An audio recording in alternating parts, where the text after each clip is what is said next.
Well, today, a bipartisan bill that aims to tackle housing affordability officially became law. That's right, and that's despite a series of attempts by President Donald Trump to stall the 21st Century Road to Housing Act. Supporters of the law have touted it as the most comprehensive housing reform in at least 30 years. While the president previously showed support for it, he has since turned critical, refusing to sign it in protest of the Senate's failure to pass a voter ID measure that he argued should be a top priority for Congress. One Fulton County resident had a strong message for the president amid his refusal. Come to these neighborhoods and tell us to our faces why you don't want to help us. Do that.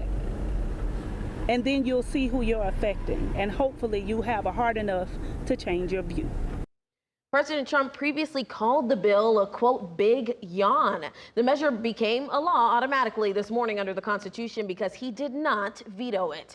Democratic Senator Raphael Warnock of Georgia took to X after the historic bill passed, saying, quote, "It's official. My provision banning private equity from mass purchasing homes is now law. This is an incredible victory for Georgia and the country."